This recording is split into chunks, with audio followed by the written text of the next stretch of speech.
Eu sou Manuel Carvalho e este é o P24. A separação entre nós e os outros ganha lastro com a burca. Uma mulher forçada a usar burca, ou uma mulher que pela sua cultura foi forçada a usar burca, deixou de ser uma mulher livre e independente, passou a ser um objeto. Chega, não quer e não aceita que as mulheres sejam objetos. André Ventura não escondeu o alcance profundo da sua proposta de lei que, entre outras medidas, visa proibir o uso de burcas em Portugal. Começou por dizer que quem vem de fora tem de se sujeitar às regras de Portugal. Isto tanto barato que existe uma regra em Portugal que obriga as mulheres a andar de rosto destapado.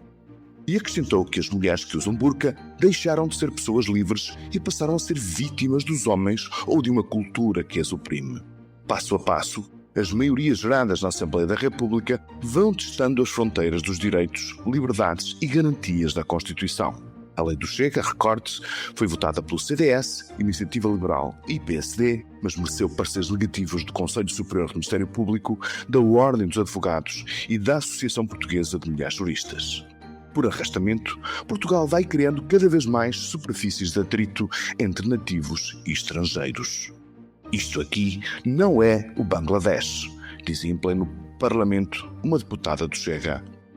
A proibição das burcas, ou do niqab, não é uma originalidade. A França adotou essa proibição em 2010 e, desde então, cerca de 20 países europeus seguiram o mesmo caminho, sem que, em todos os casos, a força motriz da proibição tenha sido a extrema-direita. Há questões associadas à laicidade, à segurança e até à igualdade das mulheres que orientam, em muitos casos, as decisões das democracias. O Tribunal de Justiça da União Europeia e o Tribunal Europeu dos Direitos do Homem, insuspeito de ser um fórum conservador, consideraram legais essas decisões de proibir a cobertura do rosto das mulheres no espaço público. Não sendo uma prescrição do Corão, logo, um elemento intrínseco da religião muçulmana, a burca tornou-se no Ocidente o símbolo de uma cultura opressiva que conflitua com os valores da abertura social, da liberdade ou da igualdade de género. Na oposição, a intolerância para com os muçulmanos aumentou. Lembram-se de Boris Johnson de comparar as mulheres com burca a caixas de correio? No nosso caso, em Portugal, a nova lei significa exatamente o quê? Um expediente para legitimar medidas restritivas contra a imigração? Um pretexto para dar sentido ao clima securitário que anda no ar?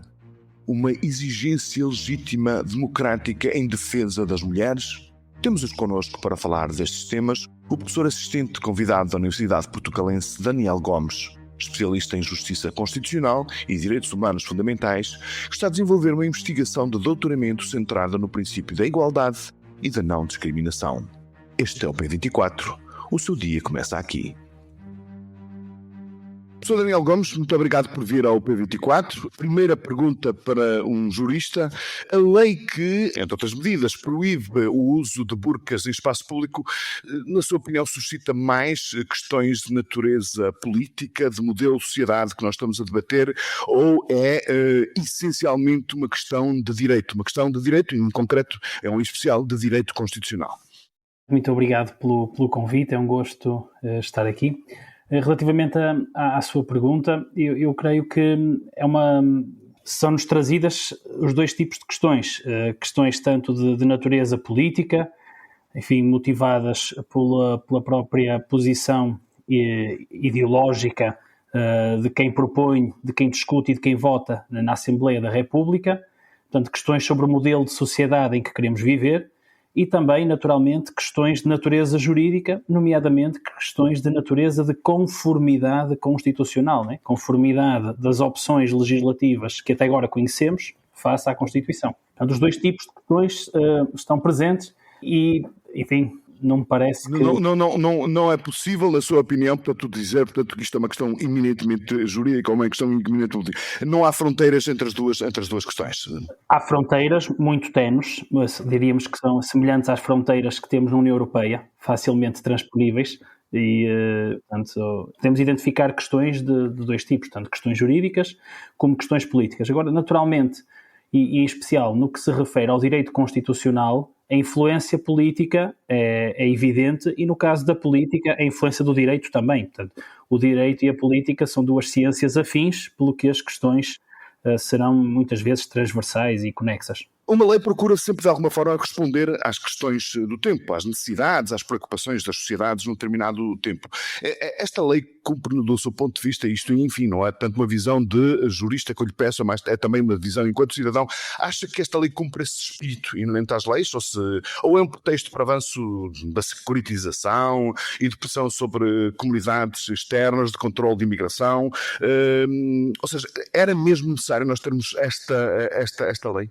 Relativamente à primeira parte da sua questão, e lá está, numa perspectiva mais pessoal e sobre aquilo que é a minha visão política sobre a sociedade, parece-me que a questão que é trazida neste contexto é uma questão algo artificial no contexto da sociedade portuguesa, por não ser, pelo menos do conhecimento público, ou por não existir, pelo menos de acordo com aquilo que é o conhecimento público, uma necessidade social demonstrada quanto à necessidade de proibição do uso de trajes ou de qualquer outro tipo de peça de vestuário que tape o rosto. Portanto, não me parece, enfim, creio que não é do conhecimento público, esta necessidade de proibição, esta necessidade de repressão e de securitização, como referiu, é antes, a meu ver, uma questão artificial que surge à boleia de uma agenda mediática que procura, enfim,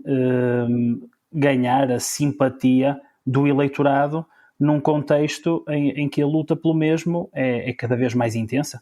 Enfim, num ano em que já se realizaram eleições e em que se aproximam novos sufrágios. Eu vou-te fazer agora uma pergunta que, enfim, é também mais dentro de uma lógica de aposta do que propriamente numa lógica de análise que tem a ver com o seu conhecimento enquanto jurista deste tipo de problemas. O professor acha que se esta lei for enviada para o Tribunal Constitucional tem mais hipótese de ser chumbada ou, pelo contrário, tem mais hipótese de ser aprovada pelos juízes? Ora, para já, a lei, ou neste caso o projeto de lei, superou apenas a fase da generalidade e, portanto, o conteúdo concreto das proibições que se pretendem estabelecer e o conteúdo concreto da lei será definido agora no contexto do debate da especialidade em comissão parlamentar. E só poderemos ter uma análise, só poderemos fazer uma análise sólida quanto ao diploma e só poderemos, para além disso, tentarmos de alguma forma antecipar a decisão do Tribunal Constitucional quando conhecermos o texto que a Comissão Parlamentar... o texto final que eventualmente pode ser enviado para o Tribunal. Agora, o Tribunal Constitucional, se for chamado a decidir, seja em fiscalização preventiva ou sucessiva, terá necessariamente de ponderar vários direitos e interesses que, no caso concreto, conflituam. Por um lado, o direito à liberdade religiosa, o direito à liberdade de manifestação religiosa ou cultural e o direito a não ser discriminado em virtude de uma concreta manifestação cultural ou religiosa. Para além deste, o direito ao livre desenvolvimento da personalidade e o direito à autodeterminação pessoal. São direitos que, no caso concreto, conflituam, de acordo com a exposição de motivos deste diploma e de outros que são conhecidos noutros países, noutros Estados, que conflituam, por exemplo, com o interesse de salvaguarda da segurança coletiva e com a proteção dos direitos à igualdade e à autodeterminação das mulheres, em concreto das mulheres muçulmanas que usam algum tipo de traje que lhes cubra o rosto. E, portanto, sendo chamado a decidir, o Tribunal Constitucional terá de pesar estes valores. Eu diria que face ao que é atualmente o projeto de lei apresentado e ao disposto na Constituição da República Portuguesa, parece-me, apenas com base neste conhecimento, que é insuficiente, que o Tribunal Constitucional penderá para uma decisão de inconstitucionalidade, por violação, em concreto, do princípio da proporcionalidade por falta de adequação, necessidade ou por excesso da medida restritiva face aos interesses que se pretendem salvaguardar. Parece-me, por aquilo que é o projeto, que esta será a decisão. O professor acha que a jurisprudência europeia, nomeadamente os acordos do Tribunal Europeu dos Direitos do Homem de 2014 e o do Tribunal da Justiça da União Europeia de 2023, podem ter algum tipo de influência na decisão do Tribunal Constitucional? Naturalmente que sim. A jurisprudência do Tribunal Constitucional comunica enfim, uma expressão mais metafórica, comunica com a jurisprudência europeia, seja do Tribunal de Justiça da União Europeia, seja do Tribunal Europeu dos Direitos Humanos, e claro que essas decisões terão aqui alguma influência. No entanto, nessas decisões, o que o Tribunal Europeu dos Direitos Humanos acaba por decidir é que, no caso, a França ou a Bélgica tinham a possibilidade, tinham o direito de estabelecer as restrições que estabeleceram neste domínio e que essas restrições não constituíam uma ofensa injustificada à liberdade religiosa. No entanto, face ao texto da Constituição Portuguesa e face àquilo que se encontra hoje previsto no projeto de lei apresentado pelo Grupo Parlamentar do Chega, o entendimento do Tribunal Constitucional Português poderá ser outro. Há aqui uma questão que se coloca muitas vezes, e tem estado um pouco também no debate que vai decorrendo sobre este tema, é que, enfim, o uso da burca não é uma determinação dos textos religiosos dos muçulmanos, ou seja, não está escrito no Corão, portanto, que existe, portanto, o uso da burca. Agora, é seguramente, portanto, em algumas culturas muçulmanas, um elemento com um forte traço de identidade cultural. A nossa Constituição, portanto, independentemente de defender sem reservas, portanto, a liberdade de culto e a liberdade religiosa, também defende, e isto é uma pergunta, professor, também defende, portanto, o direito à identidade cultural de cada uma das pessoas que vivem no nosso país. Precisamente, defende-o desde logo a partir do artigo 26, número 1 da Constituição, o direito à autodeterminação pessoal, à identidade pessoal e ao livre desenvolvimento da personalidade, nomeadamente em termos religiosos e culturais, e defende-o também muito concretamente através do artigo 41 da Constituição, sobre a liberdade religiosa e de culto, a partir do qual não só é protegida ou são protegidas as manifestações religiosas ou culturais, mas também é especialmente, ou de forma especificamente consagrado, um direito à proteção contra a discriminação quando o motivo discriminatório seja a religião ou a cultura.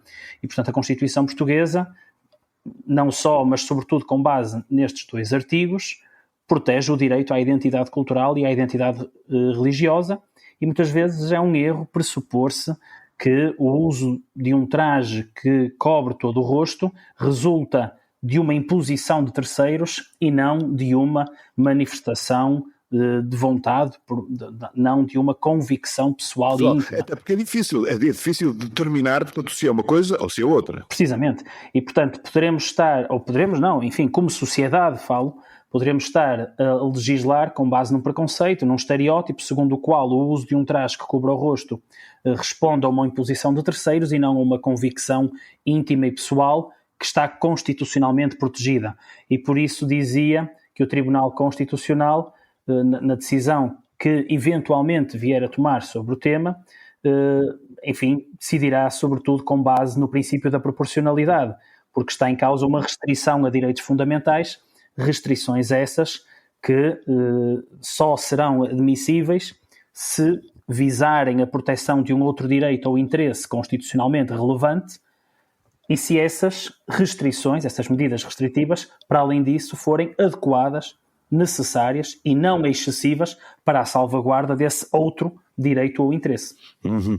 Portanto, vamos ter aqui pela frente, antecipa-se um debate até do ponto de vista do direito constitucional muito intenso e muito interessante. Sim, muito intenso, muito interessante e mais do que um debate sobre o uso de trajes religiosos que, face aos padrões do mundo ocidental, não correspondem à norma social, para além disso, será um debate que testará de forma intensa o Estado de Direito Democrático em que vivemos. Portanto, os resultados do processo legislativo e de eventuais processos de fiscalização da constitucionalidade serão, acima de tudo, mais do que o interesse académico e político e intelectual destes debates, um teste à nossa democracia e ao nosso Estado de Direito. Muito bem. Professor Daniel Gomes, foi um prazer e um privilégio tê-lo aqui connosco no P24. Muitíssimo obrigado. Muito obrigado, eu. Foi um gosto enorme estar aqui consigo.